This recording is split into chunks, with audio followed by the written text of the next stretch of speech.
for everything that was blessed us with, and pray that we might be able to make decisions tonight that would be beneficial for those in the community. We say these things in the name of Jesus Christ. Amen.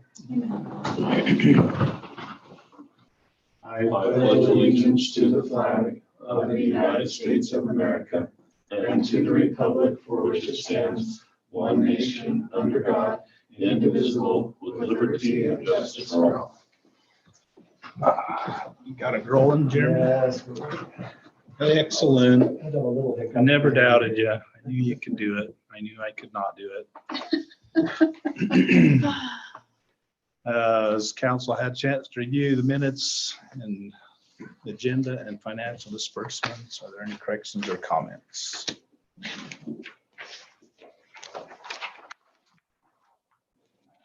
Mute this thing so that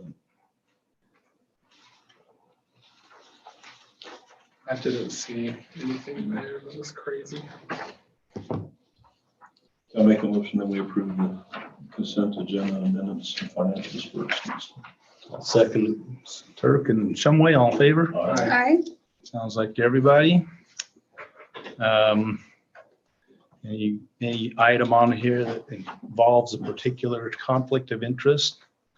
There will be one in executive session. We have two really quick things on executive session, but it's going to be pretty minor, just a little information. Open forum. Chris, you're the audience, or unless we received any correspondence from email for open forum. You want to address council on any issue outside of the agenda item? We're good? Okay, no speeches. All right, that was your chance to be solo. Mid-year budget adjustment. Oh, wait. I crossed out two things before I got there. Project status. Terry, are you there, Terry? I'm here. Mayor, council, hopefully Jeremy's got the October 2020 project status report up on the whiteboard. He does. Through this storm drain project, we're 70% complete, ending in September. That number's quite a bit larger now that we've completed, a substantial portion of the patchwork. And that we still have some concrete work that they're completing. The pipe is near completion. We're right there on the north side of the post office, so we just have to cross Main Street and all of the pipe work will be done. Substantial completion is supposed to be coming in the first week or two of November based on the current contract time after change order 1. I think that pretty much covers it. Are there any questions on the storm drain project? I mean, what does 70% complete mean? And I guess really what I'm wondering is when will things be walk away done, Terry? I believe that, yes. I believe that contract time goes clear towards the end of November when their walk away done, punch list items are complete. Once all the patching's done, we'll require them to jackhammer around the manhole lids and set those lids to final grade and pour a concrete collar around them. Some of that stuff will take a little bit of time. So yeah, the end of November. How long will the project take going across Main Street? It should go quickly. We may have some conflicts with the natural gas line on the west side of the road. Just before they start crossing that road, we have a 10-inch water line. We're hoping that we'll go right over the top of that. That would be a significant amount of extra work if they have to loop that line. And I would anticipate that they would be able to cross that within 2 days once they're ready to go and get going on there. Okay, thank you. Anything else on stormwater? Okay, moving ahead. Okay, transportation plan. I think the council's pretty aware of where we're at. We're just trying to work on that 800 North corridor from Blue Mountain Road through to Grayson Parkway, just north of Blackhawk Transportation. And we've been working with the different property owners and discussing that. I got slowed down a little this week with the state suddenly determined that they were ready to do natural gas compliance audits. We were originally scheduled to do that in July, and the only week we could really find when they called me here a week and a half ago was this week that worked for both of us. And so I've been working on that, but I'll get right back to the finishing things up with these property owners, and we'll have some recommendations. Once we can finalize the alignment of 800 North, we should be ready for council to adopt the transportation plan. Okay, any question on that? Okay, water conservation. I've been working on that quite a bit here and there. I can't seem to get enough time just to sit down and complete that, but that I have to find that time here now. So we need to, before the Christmas break, have council formally adopt that. So I anticipate completing my draft for review, and then we'll get that finalized. I mean, we've done this update quite a few times, so it shouldn't take too much, but that's coming. What does it consist of? Is that something that David would get familiar with and just be able to do it when it comes up? Yeah, he doesn't like doing some parts of that. It's a little more verbiage and all of that. I could get you a copy, Mayor, if you'd like one of our last version. I think that was 2014. If you'd like to look at it, but I'll David wait. has been helping me some on it. I'll just watch for the new one. Okay. Okay, treatment membrane. All righty. I kind of updated the council that we had a representative from Paul here, went through our plant, and kind of made sure where we were at and make sure that everything was working. And so I'm not 100% sure if we've got a final date for when they'll ship the modules and then come and help us install them. But last I talked to David, I believe that'll be kind of in the winter when we have lower production time. So that's what we're shooting for. So you just shut everything down and run off the tank. And how long does it take to do that before you turn water back through it? Just a couple of days. And then where we have 3 different skids, we'll never be down. We'll do each one at a time. So we'll always have 2 that are functional. So it really won't be too much of a logistical issue to make that work. Okay. All right. Don't see any questions coming on that. Blanding Dam site feasibility. This one I'm intrigued by. Okay, this is the one we budgeted around $10,000 for in our budget. We kind of had a preliminary scope of work, and we looked at that a little more with Jones and DeMille. They're going to be working on a portion of that, and then Gerhard Cole, who is more of a geotech / dam design firm, are helping them with part of that. And so we'll be looking at a couple of the sites that we've talked about before in council, and kind of looking at geology, and we're also part of that. We're going to look at our water rights and see how much sense it makes for another reservoir, and kind of reservoir size, what size would make sense, and then look at a couple of sites based on those numbers that we come up with. So is my favorite spot hanging in the running? You know where my favorite spot is? I do. And yes, that's one of the ones that we plan to look at. Been looking at that for 40 years. Where's your favorite spot? I'll have to tell you about it Oh, okay. when we can explain it in detail, so you go, oh yeah, I know where that is. It's an awesome spot. I know other people have mentioned it to me that follow water, and we've all liked it. So I hope it holds up. It'd be a good place. Okay, anything else on that project status, Terry? No, thank you.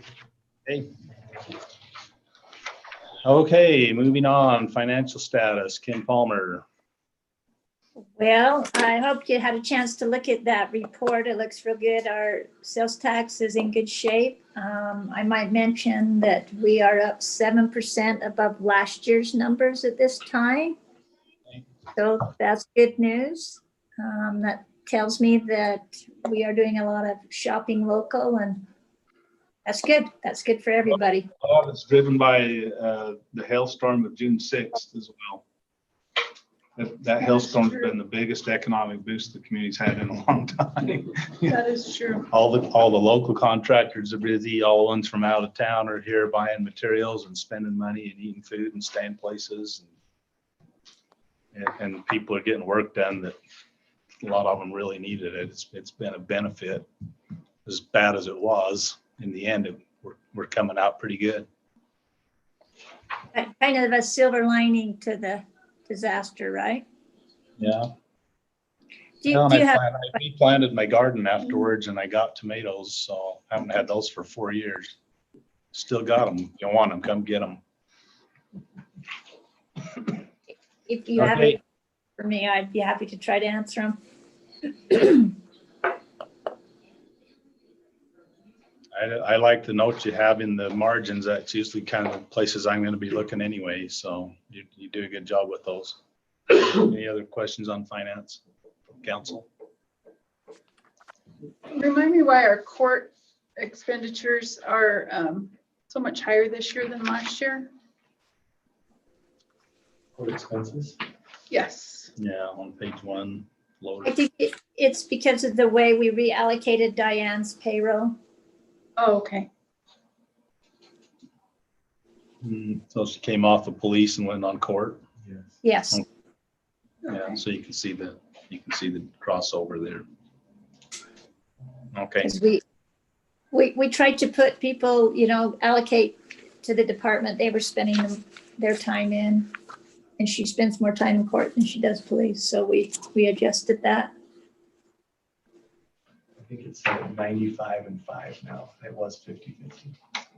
So, and with the natural gas fund, are the expenses that are shown there, are they part of paying the debt still for that, which is not quite paid off? That's close. That's correct. And Yes. natural gas fund always stays in the negative until winter time. That's just kind of the way it does because the debt is paid for at the beginning of the year. And we That make all our doesn't profit include when it gets cold and people use the gas. But this is all on I guess all this is on the fiscal year, not the calendar year. That's right. Right. But this is Starting all in the, July 1. okay, but this does include the debt. When is that debt getting on schedule to be repaid? So we put it on a 10-year note, if you remember, and we can pay it back as fast as we want because it's to ourselves. 10 years from about a year ago. This was the first payment this year. the original schedule would have been like this year or in the next year. So all the debt to everyone else is paid off, Yeah. but it's just us. So there wasn't really an original schedule. There was just, we were paying off as much as we Well, we could. had an estimate and I told you if I wasn't sitting here, I was going to come back and haunt you. It would have been a year or two if you went as fast as you could possibly. Mhm. Yeah, okay. That's why I was remembering 20 something. So. Yeah. Okay, Thanks, Kim. I don't want you to haunt me. you won't even be here to be haunted anymore. You'll be haunting us. Should be going to St. George. Okay, into the other agenda item, Gooseneck State Park, dark sky letter. So I sent you, was it at the previous council meeting that this was brought up? Yeah. And so Jeremy asked me to come in and answer any questions that you might have, any concerns that I could alleviate. We've been in this process about I've been here 4 years now, and they had started it prior to my arrival. So and for most parts, it's been about a 5-year process. And we're getting ready, actually, next week, I believe, we're going to submit our application. We would be the 14th designated dark sky site in the state of Utah. It's been a real initiative taken by the state parks to get as many as we can and market ourselves as an international dark sky state, because it's something that there's a lot of growing interest in. And we have spectacular dark skies. And so it's right now, I guess you could say it's a niche market, but there really are dark sky tourists that travel specifically to go to the best sites. And we're already on the radar for that, even though we don't have this designation. But this application, we're kind of grandfathered in. They had categories of rating of the sites, and we're in the gold. So we're world class. And currently I think there's over 130 dark sky sites throughout the world. The organization was started in 2001. We are required as part of the process to, use shielded lighting and stuff, which fortunately we have one solar light that goes next, so it's a pretty straightforward process. The main thing that we have to do is as we grow, keep up to their standards, and then we're promoted all over the world as a go-to site. So it really doesn't have any negative impact on anyone, and it's really becoming an economic driving force. So I think it's a win-win for everybody. People typically are going to stay overnight, at least one night, and possibly more shop here. This is obviously the closest place to get groceries and those kind of things. So, And you've seen this at your business? Oh, yeah. I've had people, probably 10 at least this year alone, came for dark skies. and one of the requirements is that we have to host a certain number of dark sky programs. And so in part of the application process, we've been doing, this year, we did one live one that had limited attendance for safety reasons, but we've done them online, and that'll satisfy. But typically, over the past 3 or 4 years, we've done a number of them. We have a good turnout. I mean, we have international folks that are generally down there because they're camping, but we draw heavily from the southern part of the county. I know one specifically, we had over 60 people, and half of them were from Monument Valley. Some of them actually came up from Arizona and heard about it. So as the word gets out, I think those programs are going to get, larger and more successful, and it's going to just draw more people to this area. And you were doing those for goosenecks already? Yeah, we've been Because offering, that's and part of the process is you have to show that you're willing to commit to do it, and you do that by doing them. And we've done them over the last 4 years. It's just taken a while to get our application put together. And we've got I think 12 other letters of support with the San Juan County Commission, Tourism and Economic Development. We're getting, obviously from our park director, our parks department, but so we've got strong support for it. And I think for the city of Blanding, the only way it's going to affect the city is in a positive way by bringing more folks to the area. Give them yet another reason to stick around longer. So I guess the question that comes up, the people on the flip side of it say, okay, that's great, just be dark and say you're dark. And so the question is, what do the letters of support, what purpose do they serve? You either qualify or you don't. And then the other part of the question is, does it have the potential to impact development, or can development happen with the right kind of lighting that serves the purpose but doesn't impact the quality of the dark skies? And there could be a conflict between those two things. Well, I think one thing, the only development that's going to go on in our immediate area is on either state park land or BLM land. Right. And they're on board with supporting the project. We're getting a letter of support for them as well. It means, so really, but it means part of the requirements are to have very few, if not only just one light out there, right? I mean, that's kind of what I just don't understand what the requirements are. And I mean, you mentioned a couple, but. Sure. The letters of support are just to show that the community supports you doing it. And obviously, just the more support we have, the stronger case we have that we're going to honor our commitment to follow through with the things. And undoubtedly going to add more lights as time goes by to out there, as we, particularly if we, ever build a little visitor center, anything like that. The only point, and really the only thing is they have to be of a certain brightness and face downward instead of projecting up, to which downward lights don't affect the night view. But if they were broadcasting out across the park, it's going to impact the, so it's really, it's pretty minor stuff that we have to do to get a pretty prestigious designation, and one that will certainly help with this marketing side. And Bridges was the first one, wasn't it? There's right now, I looked up and there's just in our county, there's Arches, I guess it's on the border, but close by Arches, Canyonlands, Dead Horse State Park, Natural Bridges, Hoven Leap, and Rainbow Bridge National Monument. They're all designated. So we would be the 7th one in the county or close proximity.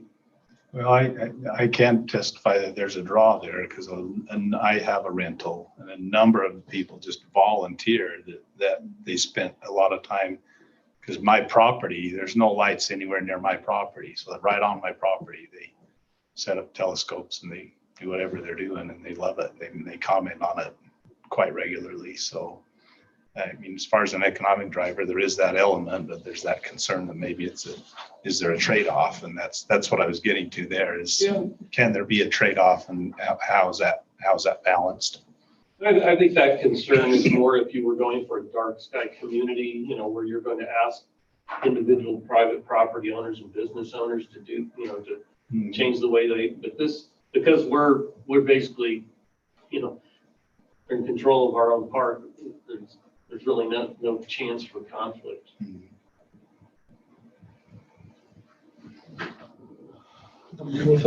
I think it sounds great. I like it. Yeah, I mean, I still don't know why we have a place here. I still don't think that we do, to be honest. I get it, that's what they asked for. I just don't think, it says, we have nothing to do with how dark or not dark it is.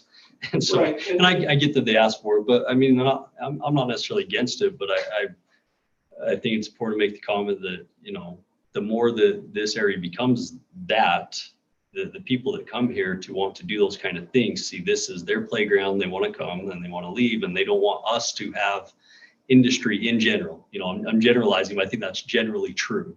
So there is goods and bads to all things, regardless. You can't have anything that's 100% good. So, will this affect anything in any substantial way in the near term? I really doubt it, but Right. I think that is true. Let's just realize that this is what we're trying to do. That's what people from the outside want this to be. They don't care about any industry or anything here. They want this to be a place that's dark, and that's all they care about. So, which is okay, but let's just acknowledge that's. And they have no authority, and neither would we, even with that designation, if a pump jack came, went up right outside our borders and flared, we couldn't stop it. One of the reasons that we're trying to get it done now is because just by virtue as time goes by, there's more light pollution as cities grow up. And so we want to get that while right now we have world-class recordings, light readings, and can market as such. But as far as what happens around us, it's not going to affect that. Nobody has any authority to enforce enforcement. And so, but I think the importance of the letter is just to show that surrounding communities are in support of what we're doing and recognize that they, can benefit from it as well. Both educationally, because we market our programming for local people. And then from an economic standpoint, being just another way to attract folks here. Okay. Well, thanks for your time. Yeah, thank you. I appreciate it. And Good answers to questions. That was great to have Chris come again anyway, just to get you the Cedars as a good partner and goosenecks. And so it's nice to see Chris once in a while. I see him more than you do, but I thought it'd be good to have him come get his face in front of the council again anyways. Can't see his face. He said he hasn't shaved or had a haircut since No. March. So it's kind of going to recreate that scene from Forrest Gump. Onion Valley. But while I still have the opportunity, I do want to wish Jeremy good luck in his new endeavor and say how much I appreciate him working with us. He's been always helpful to the park as has the city council. So good luck, and hate to see you go, but it's exciting. Thank you very much for.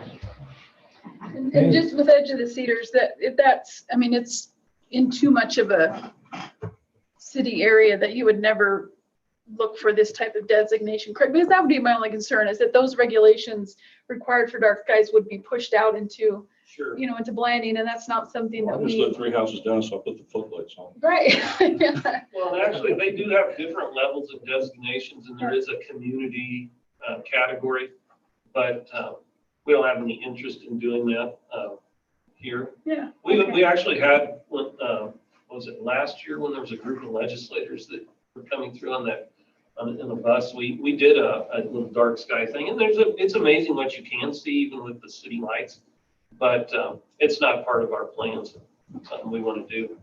We've got plenty of other things going on down there. We're just looking at ways to, take advantage of what we have down in Goosenecks. Yeah. Good. So, well, thank you very much. Thank you. And, Good to see you Thanks again. with this or anything else, if you ever have questions, don't feel free to ask. Either hit me up there or invite me back. And Who's overseeing Natural Bridges, or who's the director? gosh, I don't know. They have a new person. Yeah. Superintendent. And yeah, I can't think of his name. I saw him once, kind of like running through our halls because he was going to meet with the Park Service. I don't recall his name. I have to look it up. Sorry. Oh, that's okay. I just, When are you there at that Edge of Cedars? I'm the manager. I know, but what are your hours? Oh, sorry. I'm there Monday through Friday generally, from about Sunday. 7 to 3:30, something like that. Yeah, I might have something I want to talk to you about at one point. Sure. Yeah, just I can give you my phone number if you want to give me my cell numbers. Yeah, go ahead. Don't give it. Oh, that's Yeah, right. yeah, no, You don't want it. I'll write it on the card here. And, Yeah, and, yeah, no feel kind free- of phone calls. That's all right. It's a date phone. You get all 3 of our followers too. Call you tomorrow. Well, all right. So- So do we have a motion on adopting a letter? I'll make a motion to adopt Yeah. the letter for the International It's Dark on my Sky radar. Association. I'll second it. Okay, so a motion and second, Monson and Bowers, all in favor? Aye. Any opposed? Okay, there you go. Mid-year budget adjustment. All right, this is something I'm going to discuss. We're not looking for any sort of answer or anything tonight. If you remember when we did our budget this year, and you saw that in the sales tax numbers, we projected quite a decrease in sales tax up to 20%, between 15 and 20%. Kim and I spent a lot of time with the best knowledge that we had from economists in the state of Utah, and that's where we thought was a pretty conservative number to be at. As you can see, for a variety of reasons, Blanding is doing much better than we They can anticipated. predict the economy as well as they predict the weather 3 months out. No, but I still think it was a valuable exercise to make sure that we were conservative, so that we didn't have to come in and do mid-year adjustments in the negative. We didn't have to cut things out in the middle of the year. But as this is my last meeting, I really wanted to make sure that we went through this, and there will be some other adjustments that Kim will bring back, some things that we've done and some things that we decided we would kind of hold off on for your, for you to look at again this year, such as shade structures at the baseball fields, the pavilion at Central Park, a few things that we did leave in the budget, but we said we're not going to make any progress on them until the first of the year. So she'll bring some stuff back for you to look at, likely at the next meeting. But I just kind of wanted to go over this really quick. This is the personnel and payroll numbers.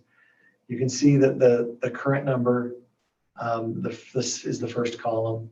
That's our current budgeted numbers. The second column is if we did the COLA and compensation plan that we were looking at for this year before coronavirus. And then the third column, half year, is because if we instituted it in January, it would actually only cost half, because half the year will be elapsed by that point. So that would be your number if you decided to do that adjustment, do the COLA and the compensation plan the way that you have it outlined, $20,255.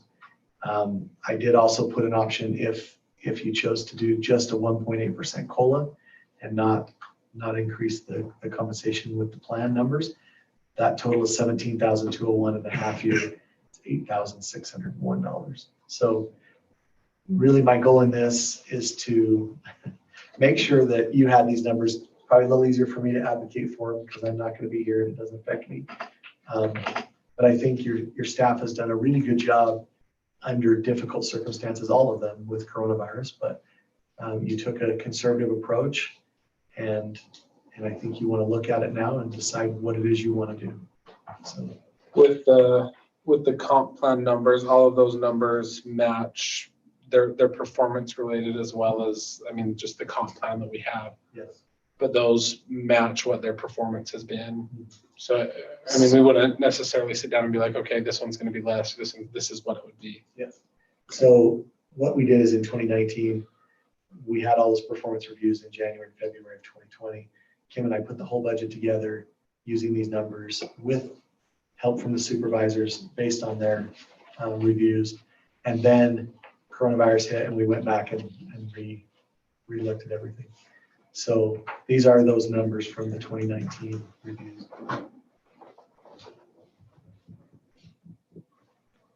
So I don't even know what I'm really asking you for, other than I just wanted to present it, and I wanted you to have it in your mind if you had any questions about it, you know, but there's no action or anything to take from this. If did you have something? Well, I was just gonna say, this would require a budget change to each of these funds and then to the general fund. Yes. If we decide to go back and pay the entire year, that first. Yes, I'm not even recommending that you pay the whole year. Okay. There's probably staff members screaming at their computers, but I don't think that's a recommendation. I think I would start in January and make those changes, but it would be, I wouldn't recommend going back and paying the whole year. It feels a little retroactive, and I don't know that that was ever the intention. And it But looks certainly you like, could. I mean, certainly you can do whatever you want, but. it looks like it could be covered with our sales tax revenues. Absolutely. I mean, not only did we not see the 20% decrease, but we've seen An increase. a 7% increase. So this total amount would be if we went back to. This 40,510 right. is if you went retroactive for the whole year. So my recommendation would be that you do this half year, 20,255, and then you split that up between general fund and the enterprise funds. And you can see that, you know, none of the funds are going to take a large increase based on that. But I think it's a good way to go and a fair way to go. And, you know, if you don't do it, you end up catching it up later based on the comp plan, because the salary scales need, you know, they continue to move whether or not you So if we chose to do this, would be effective January 1. effective January 1st, which so it'd be a half year. So should we put this in as an agenda item to discuss it? Yes, and I guess you know, if you wanted to do a general poll and say, Kim, go ahead and put this in with the budget adjustments. If you had one way you want to lean or another, that would probably help her for budgeting. She's going to bring back things like paving the parking lot, and like I said, some of these other items that we cut out that we want to look at again. So if you're leaning one way or another, it would probably give her some direction to bring back an actual resolution for adjustment. Do you have anything you want to add on that, Kim? Yeah, I'd like to make that budget adjustment either at the next meeting or the last one in November, so that any changes that need to be done with the payroll personnel stuff could be in place by the 1st of January. It would be helpful if I knew kind of where you were leaning as I put that together.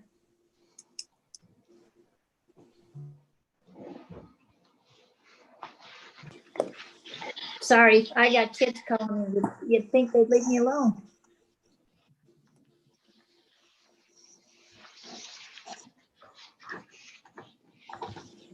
I always glaze over when it comes to all this stuff because the scale of my business, it's just out of my realm. I mean, I understand the questions, but yeah. So, I would be okay with putting in the half-year COLA and comp plan numbers as we give this some thought. That's my take. seems to be where Robert was. If we did it by that last meeting in November, look at it then. Maybe. That's what you want to do. We can do it then, or I can get it together before if you want to look at it in 2 weeks. It'd be nice to look at it and then maybe have it on the agenda for that, maybe that last meeting to discuss it. Give us some time to look at it, then we can discuss it. I don't know if y'all are okay with that. It sounds good to me.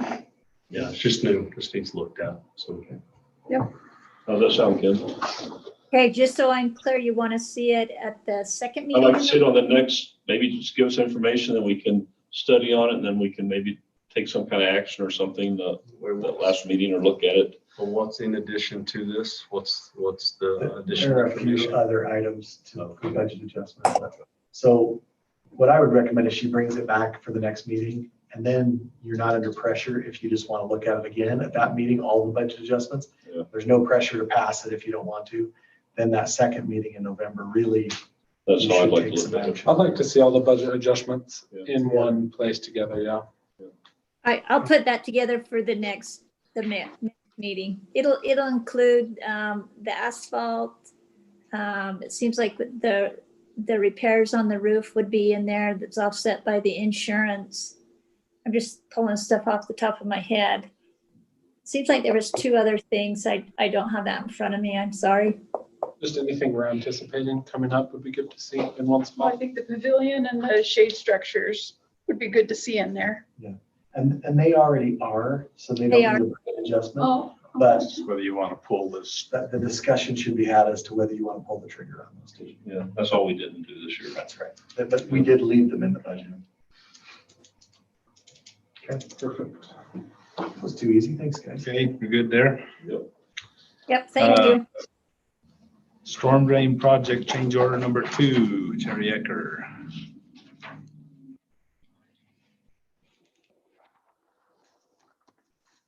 We got you there, Terry? Yeah, I was struggling to get that mute button up. Okay. Unmute. Change order 2, we've already really executed this. We just wanted to bring it to council and have it formally adopted in council meeting. If you remember, this kind of went through in email, and we had concurrence from a majority of the council members. And so just a quick reminder, it was a change. This is mostly the change up there in the intersection near 200 North and Blue Mountain Road, 100 East, whatever you want to call it. In front of the high school. What was that? It's Bronco Boulevard, isn't it? Bronco. Yeah, it's Bronco for a block. It's 100 East to me. Let's stick with that. Anyway, because of a sewer line conflict, a sewer line that we were not aware of during design and didn't account for, we ended up shortening the project, and we reduced the quantity of pipe by 113 feet that we actually installed. And we moved a box to make it not conflict with yet another line that we had a problem with right there. So we just had a few changes, and it ended up being a net deduct on the contract price, and time was not considered in this change order. Anyway, we didn't change the amount of time on the contract. So we would just need a motion, I guess, to formally approve change order 2 on the storm drain project. We had the discussion on it when all this was coming to light, when the project was going, so. Can you remind me what our total budget was on this? Because I know we budgeted a little bit more just for things happening, but 1.4 million. Does that sound right? I don't know. I knew I kind of phrased that in the form of a question. I believe it's 1.4 million. I think it's 1.4. Okay. Oh, yeah, there it is, right? 1.399, there's the price right there. That's right here in our packet, page 14. But we're at 1.456. Did we budget? I thought at one point we budgeted more than the contract price. Yeah, I thought it was 75,000 or something. So we have some contingency too, but the contract that was awarded to them was 1.399, and now it's up to 1.46.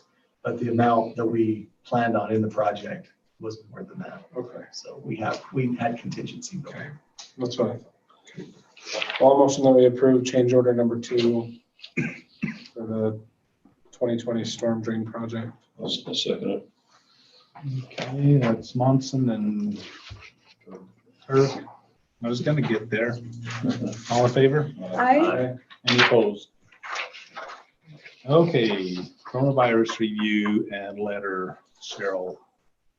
I can pull it here.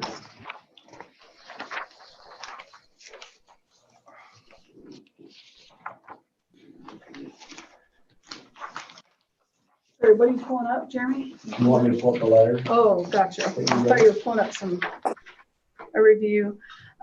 So I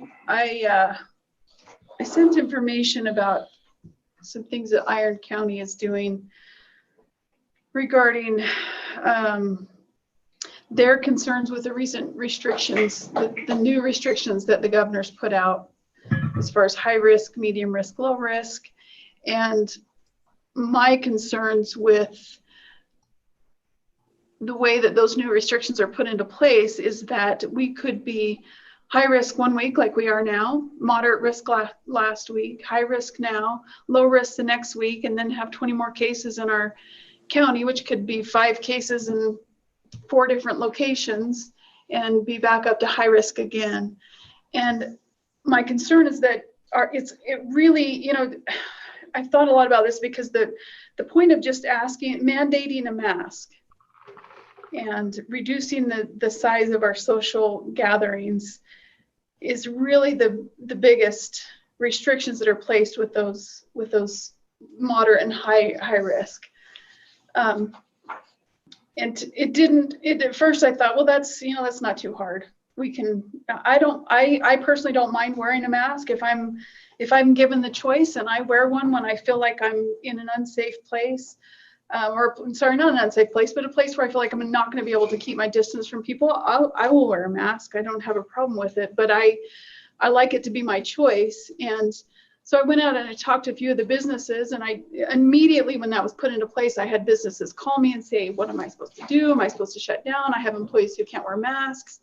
One said, I'm gonna have to sell. I talked to another one, and they just said, look, if I force people to wear a mask in here when it's just me and them, they're gonna turn around and walk out, because there's people who their choice is not to wear a mask and they're not comfortable wearing masks.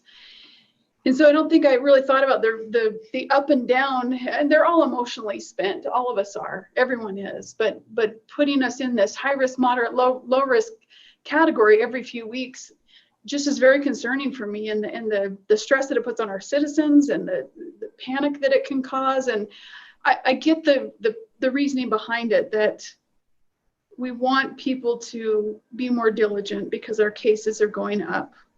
I get that, but I don't think mandating this mandate or these risk levels are what works for our county. And it concerns me that the governor's, who doesn't know us, and I don't know if he's ever been here. Has he been here? I was wondering that. Has he been here? Yes. Do you know how long it's been? 4 or 5 years. Yeah. Been a while. At least that. Was out 4 or there for the 5 Cedars years. about 5 years ago. It's for the dictating what our businesses have to do.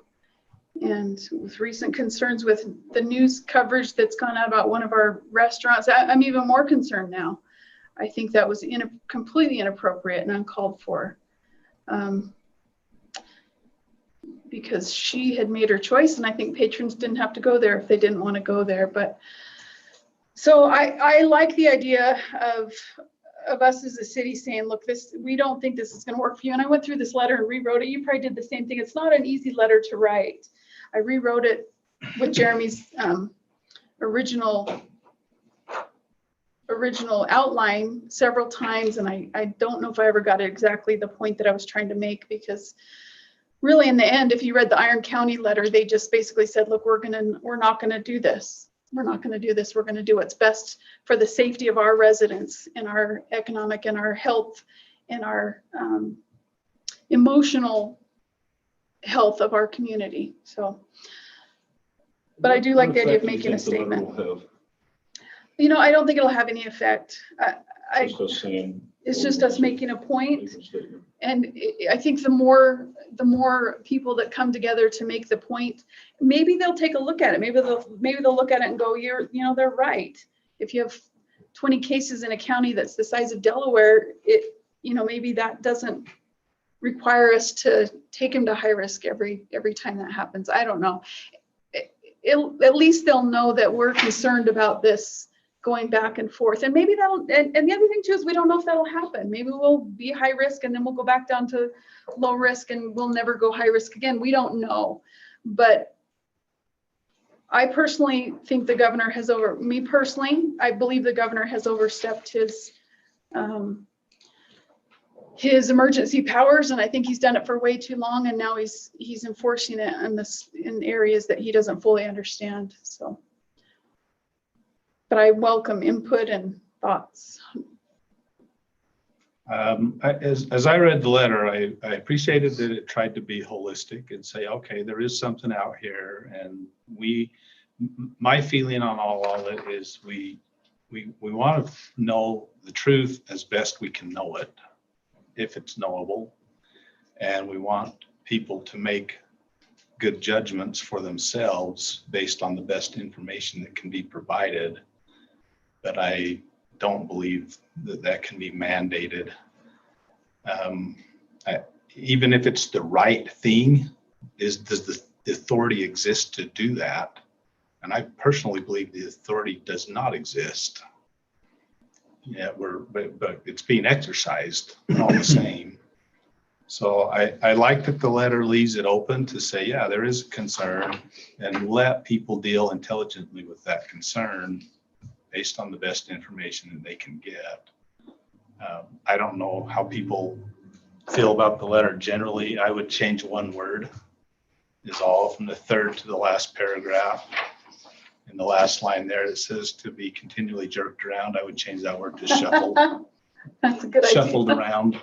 I like that word, because that's how it feels it's going to be. The word jerk is the feeling that you have. Yeah. But I think shuffled is probably a better word in that spot. And the rest of the letter, I read it and I thought, I would have a hard time arguing with this letter. I could argue lots of points, that would be strong political positions. Right. But I really don't want to engage in those. And I think you're right. I think we agree on that. Does this letter make any difference? Governor's not going to read it. It could make a difference for us locally, though. Kirk will read it. Mm-hmm. He will acknowledge this and acknowledge the concern. And if he has any influence in how this evolves, I think he would respect that. So locally, I think it does. And if a number of communities and counties start expressing similar concerns, the weight of that cumulatively starts to make a difference. And sometimes you just want to state a position, and it has its value in and of itself. So that's kind of where I am on it. People can discuss, you can discuss what the context of the letter needs to be or whether you want to send it or not. But sometimes you do just need to state your case and make a statement. And if it changes things for the better, then so much the better for it. But we don't really have the governor's ear, and we don't have the presumptive possible next governor's ear either. This we know. Well, I think it does make a difference, because I think it makes a difference to the people that we represent, Right. and whether that is heard and makes a difference that way. I think the people in Blanding see that this is where we are, and maybe they won't like it. Maybe some don't like this, which is fine, because they get to have that opinion as well. But I think for me, it makes a difference and I appreciate it. I think it's a good thing. I definitely am on board with it. So I'm good with sending the letter in general. I'd like to be able to review it outside of this, but yeah, in the concept,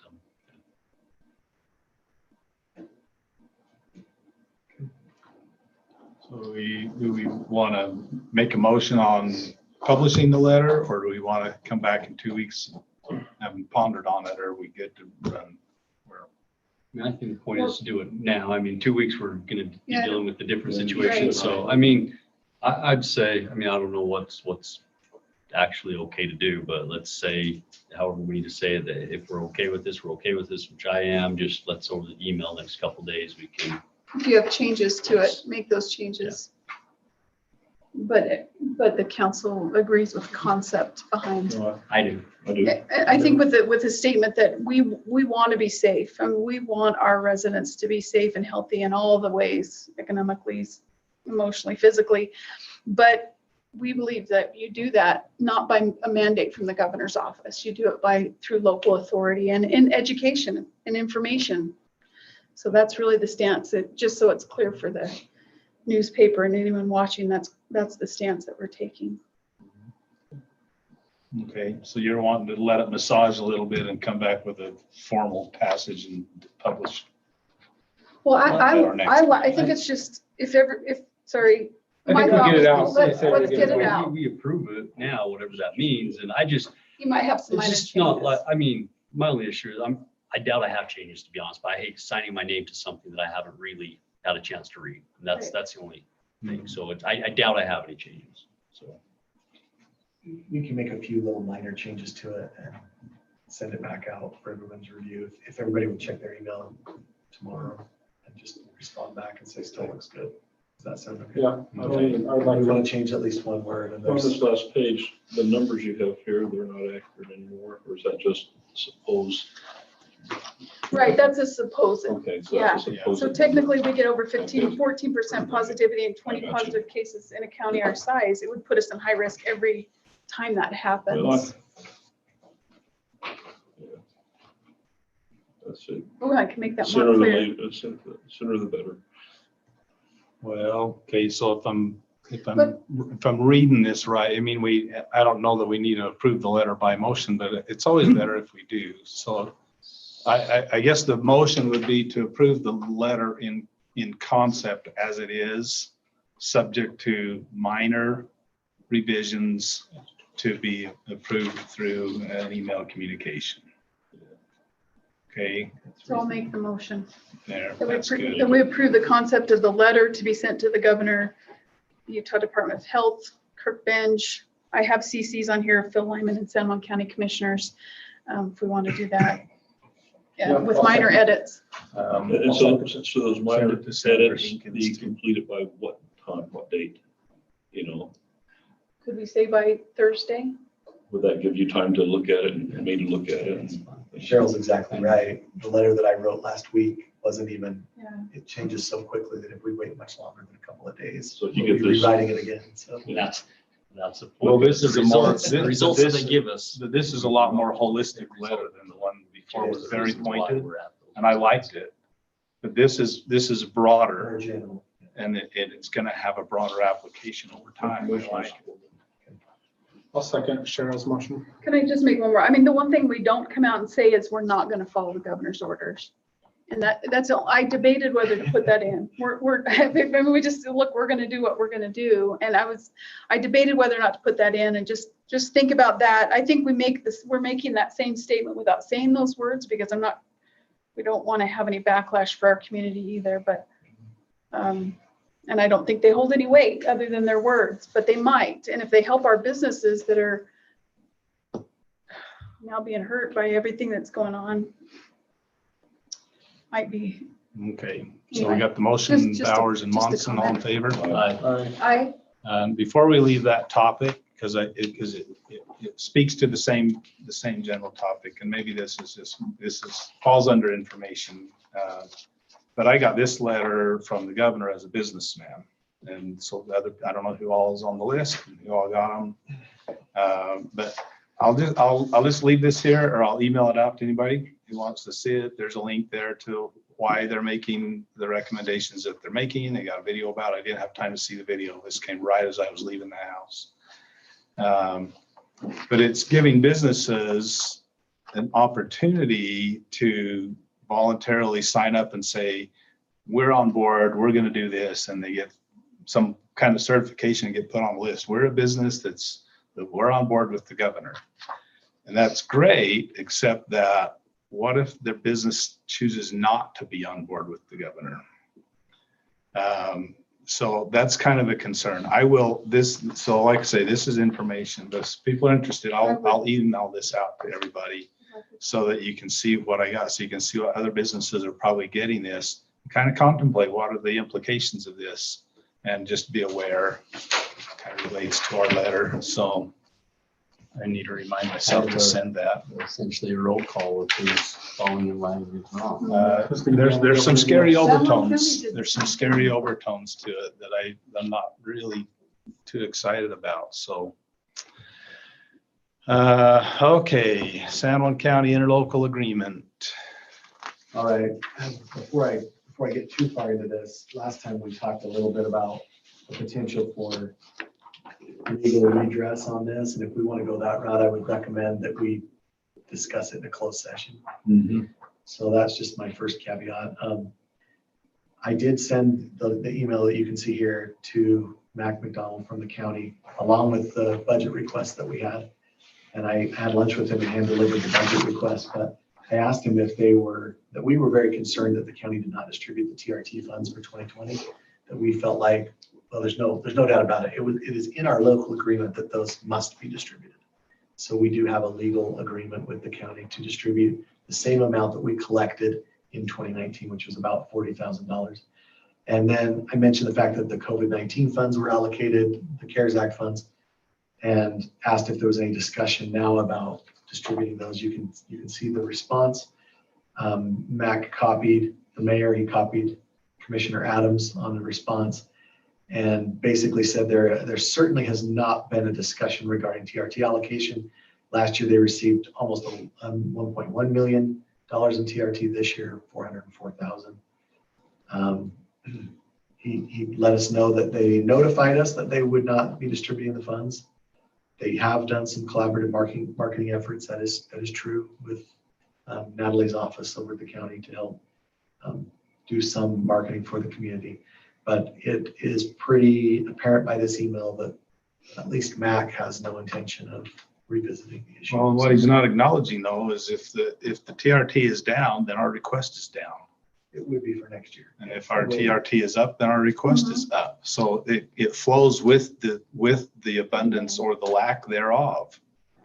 So I don't think their point is valid at all. If we don't collect any, then they don't collect any, and we don't get any. If we collect a lot, they collect a lot, we get a lot.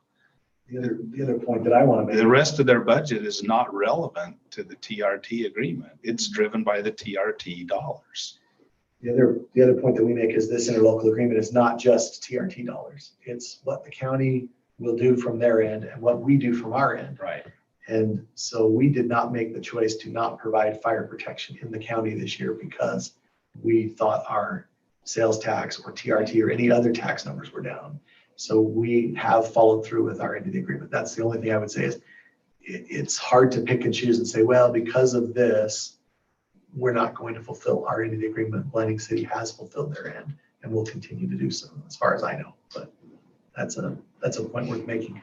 Where you want to go from here is really up to you. But if we want to do something legally, I would suggest we discuss it in a closed session. And that poses a whole different question. So We don't have, I don't believe Kendall's on, and you probably want to bring him in or some other legal counsel if there's a conflict to discuss what options there would be.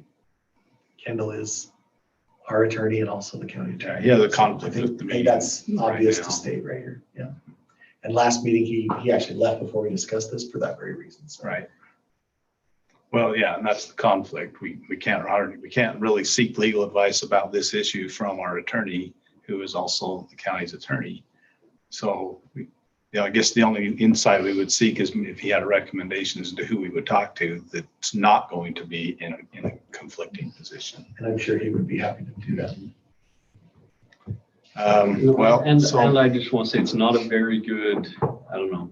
I don't like hearing that, oh, we've done some marketing for you. I mean, those aren't real dollars, and we don't have to spend it on tourism marketing. We can spend it on doing the stormwater if we want. I mean, those are for the extra influx and extra services we provide for people, or whatever we want them to be. So I just don't love that controls it's, on it, but it's not that narrow. no, it doesn't have to be for that. So I don't love that that's the, even seen as, I don't want that to be the, So city TRT funds do not have to be spent on anything specific. We can spend on anything in our general fund. But the money that flows from the county does have to flows be. from the county. That is our earmark for It it. has to be earmarked for It's the tourism. city, Alec, it's the stuff. Some of them we that don't came have from to the use city. ours for it, so I mean, same. the idea, yeah. Well, there's a percentage, and I thought it was 52% for marketing, 48 for But I infrastructure. believe the money they send to us does have to be specifically earmarked. for marketing. I believe the interlocal 100%. agreement says that that's what it will be used for, because a certain percentage of theirs does have to be used for marketing. And that's what they're passing down to us to market locally. And then we do have to send them back a report of what we did so they can have that audited. So just this particular little pot of money does have to be used that way. But we've always, we've always fought for that money because we feel like Blanding has different needs than other areas of the county and different marketing strategies that we want to employ. Well, I think Mayor's right. That's why that agreement is good, because when TRT funds are down, they give us less. And that's the way it should be. Next year, we'll probably have. So the only thing, I mean, if there was a way to kind of get some sort of agreement or understanding that, hey, next year where it's really down, I don't know. I mean, let's not treat it as, oh, this year's done and gone. I don't know what you'd do or what that conversation would look like, but next year will be an easy one to pay. It's like, oh, well, it's down now, even if everything's back, but it's like, I don't know. There was some way to get some sort of working understanding So the there. discussion here is the I don't know. political solution, and if we want to talk about a legal solution, we'll want to schedule a meeting for that.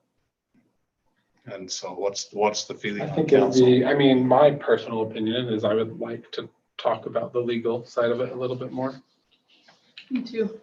How many, what's the amount of money that it would be About $40,000.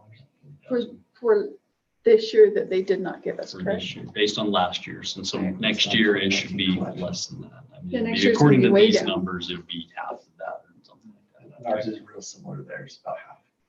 Spend it. Jeremy? Sorry. Yes. Can you clarify, did he say we would not receive TRT funding in this next budget of theirs? Are they not budgeting our share then? No, Or are we, necessarily. I hand delivered our 2020 budget request, our 2021 budget request, and we have not heard back from that.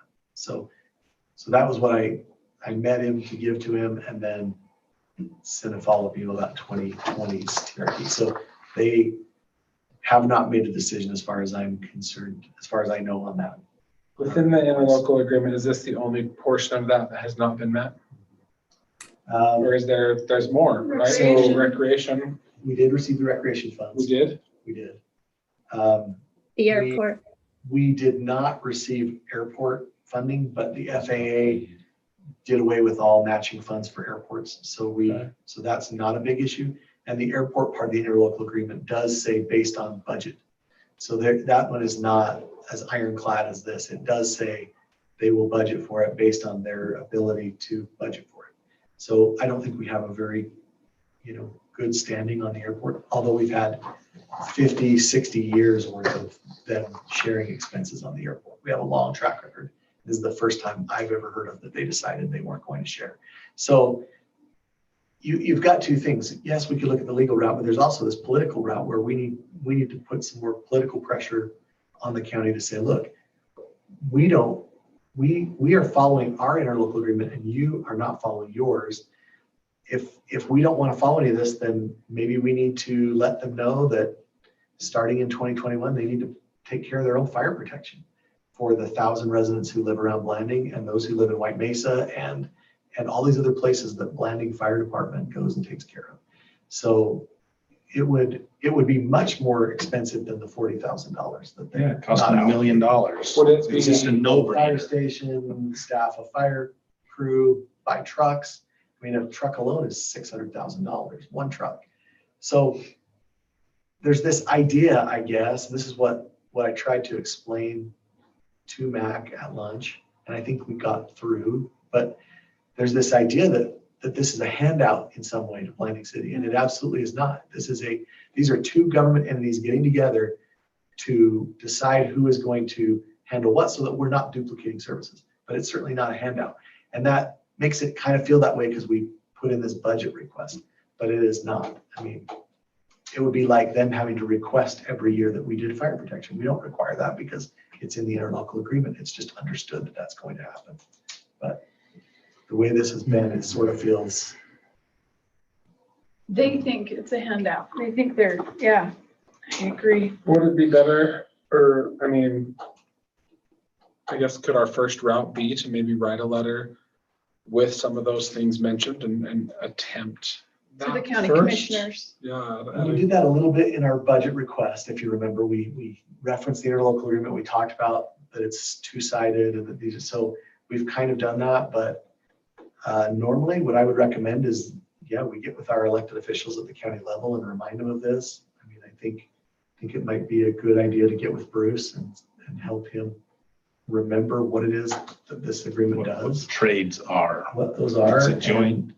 And with Mac, but It's a win for both governments, and it's a win for all of the people that are served by both those governments. And for them to back out of it is just insanely foolish. well, remember And blindsided. They don't, if they do that, they're not understanding what it is they're doing. Do they want to trade $40,000 and spend $1 million to build a fire department? Really? When Or your pay- or budgets are pay us. tight? I mean, it's a stupid choice. It's beyond stupid. or like Or pay Cheryl us for says, those pay services. us. So I know Grand County has an MOU with other areas that are outside of, or Moab City does with Grand County, and they pay them a lot of money every year to provide that fire protection. So the idea of the interlocal agreement is, instead of you billing us for stuff and us billing you, and we have these bills going back and forth, let's just decide how we're going to interact for the best of all the residents. And that's what this really is. But I think there's a political solution there, hopefully, before we have to take that route. I don't think anybody wins if we decide to take a legal stance on this. It just, Let's but you it and may be I, necessary, but I don't think. but it lets you and I, like, very quickly, because you're out of here in 2 days, if you and I can work up a letter that I could take. Well, we're represented by all three commissioners in Blanding. I think it needs, all three of them need to know. That's true. No, I agree, but They'll all get the letter, and I, you know, Bruce has been there long enough to understand the interlocal agreements. He was there when we passed the interlocal agreement, this one that we have, so. I mean, but just reiterating but all those three points should- very, very strongly, and Well, I'm just, how do we go foolish to a it is to commission back meeting? out of it. We get on the agenda of a commission meeting and present the letter. That's what I'm gonna, Mhm. Mayor, that would have to I'll do probably be that. you. And we'll see where it goes. I think that's a good first route. I mean, Yeah. I think that's a good choice for us to make, and I 'Cause I think support it. I'm they're- happy to help if I can help with anything. And I don't know if the other two commissioners fully understand what you're, and maybe they do, but I'm not sure if it's ever, those things have ever been said, what you just said to them. This is why we Probably do not that way. this, and it's not, you're not handing us money. We do this in return for these services. So it's a win-win for everybody, so. It's probably important that you make that statement right now where they're in the middle of their budget, putting their budget together. The sooner the better. Okay. I like this disembodied voice thing. It's like wisdom from above. I'm sorry. Well, we can kick that back and forth for a couple of days, and we know what it is. It's just a matter of putting it down in a letter. We've already made the points, but I think we can do it in a way that's a little more impactful, and I can deliver that. Okay, what do we got next here? CARES Act, third distribution, Kim Palmer. Are you sure?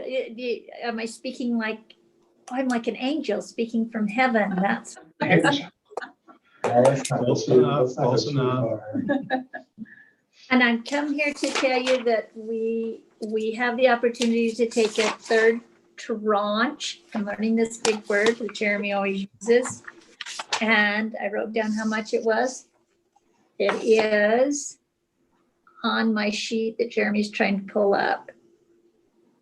$95,879 this time. And that's due to come pretty quick. We have to decide by this, take that amount so that I can notify the powers that be that we would like those funds. Jeremy, did you pull up that spreadsheet that I gave you? Working on it. So I went through and kind of totaled up what we brought in and what we've spent and what we have left, and then a list of ideas of where we could use those funds. No, go back and go up, right there. There we go, Kim. We're getting there. I'm looking at it on my phone, so it's really small. So out of that first amount, we had a balance left of 79,000 that we'll move forward to fiscal year 2021. And then scroll down just a little bit. And then we did some projections that when we're all said and done, keep going, Jeremy. We still have 100,000 left of those first two disbursements. And then with the second one, we'd have another 95. So we have 195,000, 196,000 some odd that we would need to spend before the end of December. I'm hoping that they'll let us push some of that off into next year, because it's going to be really tough to spend all of that between now and the end of December. But my personal thought was we should take that 95 and spend what we can and hope that they'll let us push it into December. And if worse comes to worse, they'll just take it back, which I don't really think that they will. If you don't take it, then the state is going to put it into a fund to help with coronavirus. What's it called? When you get the flu shot, the vaccines to administer coronavirus vaccine at some future time. So it's been allocated to cities. If you don't take it, if you choose not to take it, that's what they're doing. But Kim also had some ideas. Yeah, we do have some areas where Areas that we could use it based on their formulas. Well, there was a level of discussion, even though our dollars compared to what comes through the county and through the AOG, for example, are big dollars that have a little more impact, but whether we could use their model for some of the impacted businesses and put a little in there, and by the time it gets divided out, it doesn't total a lot, but that's been in the equation a little bit. So that maybe needs to be explored in some fashion, but I haven't seen what else you have going. So, Well, I think for tonight, we're needing to decide if we want to take it. For me, I would like to see maybe where we could use it. I think that we take it. I think that we don't leave it sitting Absolutely. there. Yeah. But I think maybe at our next meeting, we could see, along with, some of that budget stuff, we could see what our options would be as far as spending that. Kim has put a good list together. You probably can't see it because it's behind you, but one of the things that a lot of cities are doing is they're using that money for technology that helps people to do remote work, or like we're doing tonight, where people can call in and do things. So our phone system really is in rough shape again, needs an upgrade. Council technology, we've talked a little bit. When we do have people in this room, it would be nice to have some screens that we're hanging here so people could see. It's really hard if you're in the audience to see what's going on. Potentially, the smart board now is over 10 years old, so a replacement for that. Some security cameras, which would be very helpful in a lot of different places around the community. We've recognized needs for that. The police and fire potentially, the county has upgraded using a bunch of their coronavirus money to 800 megahertz radios. Courtroom technology to do the same thing so people could possibly participate in court proceedings that are justice court remotely. It's all gotta be virus connected though. Some of this, I'm not seeing No, that. the connection is that people don't have to come in, for instance, to go to a court date. They could log in from somewhere else, so they're not coming in person and passing that around. Well, the phone system, how's the phone system virus? So related? right now, I'm just asking the questions Yeah. that somebody's gonna be asking these questions going, why, So the how do you biggest- justify them? The biggest difference on the phone system is right now, we have to be in this room to answer telephones, to answer the phones and take care of our customers.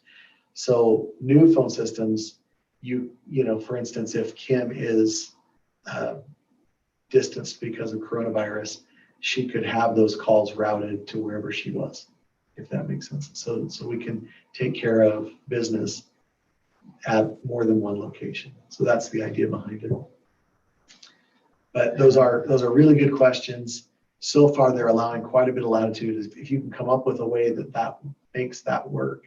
The reason I like doing some of this technology upgrading that we've wanted to do is we want to do it. It's hard to always find our funds to do it. But if we can come up with these funds to do it, it really does help us to be able to work better remotely. A lot of cities have done computer upgrades, cameras, things like that, so people can participate in Zoom calls. Well, I mean, my core philosophy just cringes at all of this massive government spending stuff that's out there, and then we participate in it. And the long-term effects of massive government spending are catastrophic, devastating. Eventually it just is. But that is the reality we're dealing with. We have no control over whether that money is being thrown out here. It will be spent. Yeah, it will be And spent. so you're in the trap, do you play the game that's being played, or do you not play the game that's being played? And so do you play the game to the benefit of your citizens, knowing that 20 years from now, you're going to be paying the price? You're going to be paying the price anyway. I think we're all playing the game no matter what. It's, I think how Of course we we are. decide to play it. Of course we are, It's- I would recommend that you accept the third tranche of money, and then Kim can bring back some more details next council meeting on exactly how that could be. Well, if we don't take it, the state's going to. The state's going to put it in a fund to do vaccines. Yeah, so I mean, ultimately, that long-term, big-scale negative effect that I see out there, it's gonna happen anyway, and we're gonna be impacted by it. That's true. Yeah. It's just hard discussions for me because it runs so counter to I said we good take it. principles of government. These are not good principles of government, generally speaking. It's a tough one. It's already been allocated and the state already Yeah, has it. it's going out. It's coming, I'm not necessarily disagree. opposed to Yeah. the, If you saw the numbers that I look at the ALG board meetings, they're much larger numbers. You add decimal places to these numbers of what's coming flowing through the ALG. It's big numbers. The one positive thing I like about spending money on some of those things is that we then don't have to, in the future, when we do need them, our taxpayers don't have to pay for them. I Right. think that's positive. I would like to see consideration for some of the funds to possibly go to some local businesses, or we've talked about, do we have residents who are hurting, and is there a way for us to help them? I know that though there's a lot of other money out there given to other programs that have been helping a lot of our residents. So I don't know if we need to do that, but I'm not opposed to it. I absolutely think we should take the money. I'm with you, Yeah. but we don't want to give up the money that we can use to. The notice that this was coming has come pretty quick. I talked to Pratt and asked him if Natalie had mentioned anything about doing more of the business grants, and He's I on agree. here, be able to respond to that better than I could, but the gist I got was that hadn't been decided yet, whether she would run another round of business grants or not. Oh, I thought they, Yeah. I thought they had decided they were doing They've some. done a second round. They haven't decided if they're I doing a didn't know about a third. second round though. Third. I'd seen something on Facebook. I missed it. I didn't know there was a second round. Anyway, maybe that's not the best use of our funds. I just think some of it seems like if we should gear it towards ensuring, helping on the economy as well.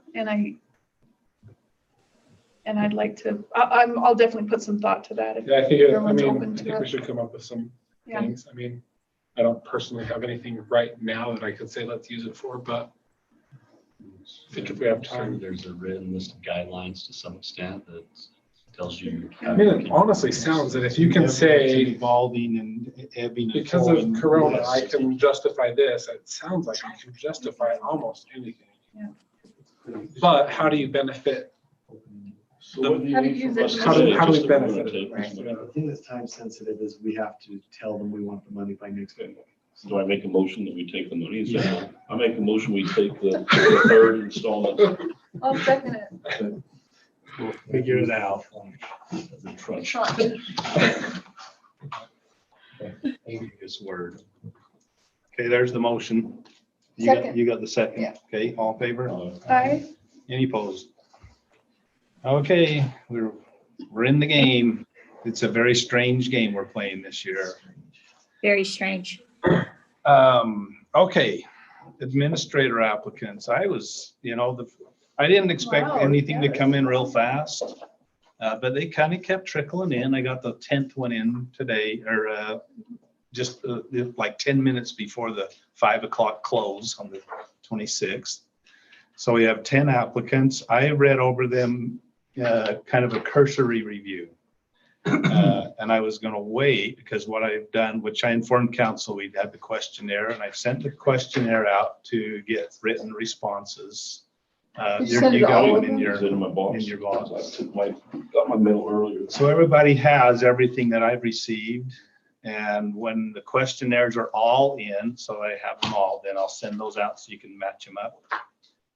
And then what I would like you to do, and I checked with Kendall on this to make sure that we were good, I will send those out to each individual council member. And if each individual council member can respond back after they've done their review, and I'll take a little input here as far as whether we want to, what I'm trying to get at is we'll narrow it down to who we're going to interview of the 10. And I want to do that by having each council member give feedback after their review of the 10 and tell me, okay, give 3 points to your number one choice, 2 points to your number two choice, and 1 point to your third choice. And those who score the highest, that's where the interviews will go. If there's 2 that are just head and shoulders above, the rest will interview 2. If there's 3 that are, and then it breaks away, wherever that break happens, where there's the top and then it falls away, that's the people that we would interview. So we'll have everybody's input on determining who we interview. And then we'll follow a similar system after the interviews. I would ask then for people to give me 2 points to their number one and 1 point to their number two. And if there was anyone they felt who received an interview that simply was not qualified, that you would vote no on, I would want to know that as well. So it's a mayoral appointment with advice and consent of council. So I'm seeking as much advice as I can possibly get, because this needs to have a lot of buy-in. Everybody needs to be engaged in the conversation, but it is not an election. It's an appointment by definition, but it'll kind of have the feel of an election because I want everybody involved. So when we get those back and I send them out, we'll want to call. I'll get the feedback. I'll determine who will do interviews, and then so we need to set a date for those interviews. They've got till Friday to respond with the questions, and we can set a date to then schedule the interviews. And I wondered, some of the applicants are locals, some of them are for out of town, some of them have some in-town connections. Do we do all of the interviews by Zoom so everybody's on equal footing? Or do we do them all in person? And if somebody's got to drive or fly in here to do it, I would like to see them in person. it means so much more if we can do them in person. There is just a If they choose level of not to be in communication person, that is then I- different. So I agree. And if that means somebody's got a lot of expense in getting here to do it, then so be it, you know? Okay. I agree with I like that. it, I think they should be in person. So we need to look at scheduling when those interviews So if they have till Might be. Friday, have till Friday to respond. So at least by Friday, I'll have them all and I'll get them back out to you. You'll want some time to contemplate your weighting of the different applicants. what about next Thursday? I mean, is that too soon? Like, I mean, I'd rather get it done. Yeah, we need to move right about a ahead. week to We're not, the city's not gonna fall apart if we have a little lapse, but, No. Jeremy will continue to serve as our recorder if we need him to sign something. Because that position cannot be vacated. It has to exist until it's replaced. So You have to fly me over to sign something. we'll fly him in just to sign something. Private jet. I mean, I'm, That's right. I don't want to stay at my house. I want to stay at the Blue Sage Inn. So time for interview, and maybe I need to, maybe when these come in, when we get your weighted responses back as to who should receive the interviews, maybe I need to have some alternate dates and times to say what works for you, and maybe we can't do them all consecutively on the same evening. I don't know. But, we have to be accommodating to the people that are applying as well. So, but we also need to say, oh, this is when we need you here. When you say this closes Friday? The application's closed on Monday at 5, but I want the letters in response to the questionnaire by Friday. That's the deadline I gave them for that.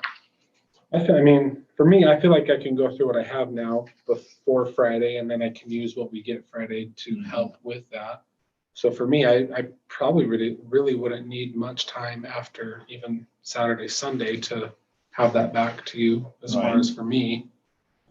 And then with that, I think that we give them, if we wanted to give them a few different options for interviews, I'm open all next week with the exception of Monday and Friday. And we do need to accommodate whoever those applicants may receive a review. There's some that are from out of state, out of town, they have to fly or drive. It's gonna take them some time to get here. 4 or 5 days notice. So they need some notice. They have jobs. Can they get off? How's that gonna work? We may just need to massage things a little in order to accommodate people the best we're able to. So Do me a favor on this. Yep. If you would send us out an email with your instructions, how you want this, so yeah, make sure I'm doing it. when I send the email out, I'll remind you kind of what I'm looking What at. you're looking for on this. It's a really good process. I learned in LD Singers. But go ahead and send it to me in an email so I Assign have it the to most look at while I'm points to doing your it. favorite people. It makes the math so much Okay. easier.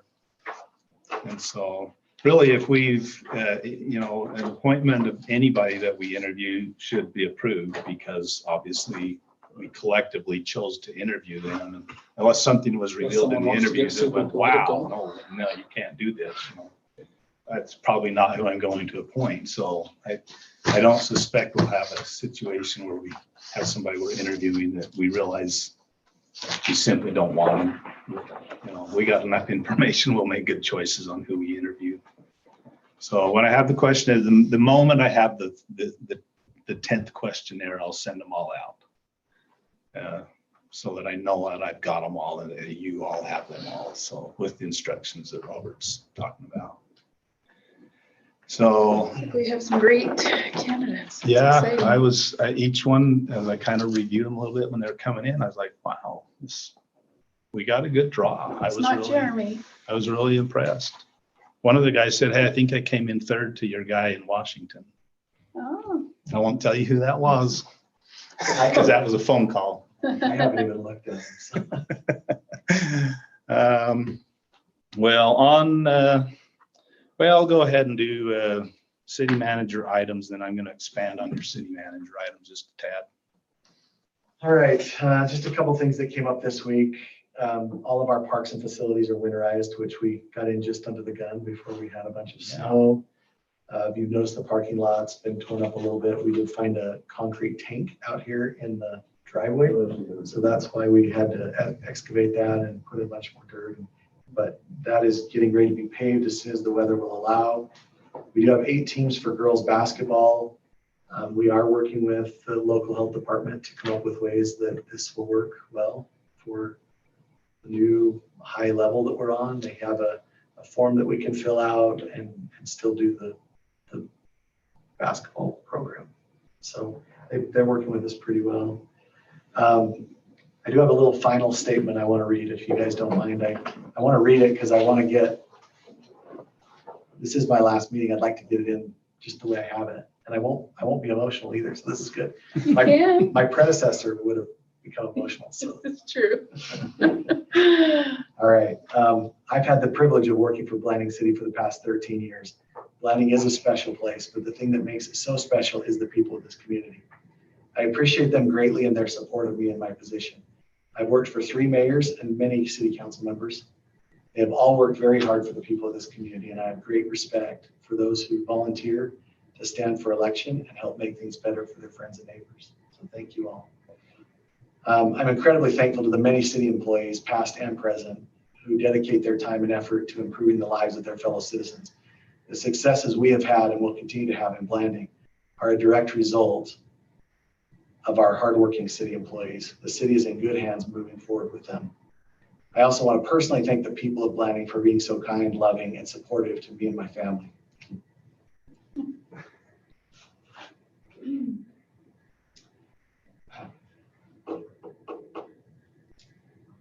It is a wonderful community in which to live and raise a family. So Blanding will always be a special place, and it'll always be my home. So thank you.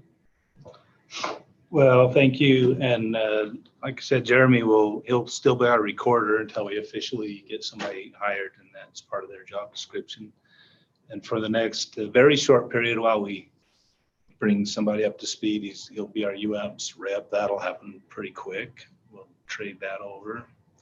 And this Thursday, throughout the whole course of the day, I believe, if Kim wants to correct me, there will be prepackaged snacks, and the community is invited and welcome to come in and wish Jeremy good luck in his new venture. And it's not going to be the traditional kind of big gathering in this room party that we normally do, but the public is certainly welcome to come and participate in that. And I got a little plaque made up to present to Jeremy in appreciation. Cindy, hanging in a good place.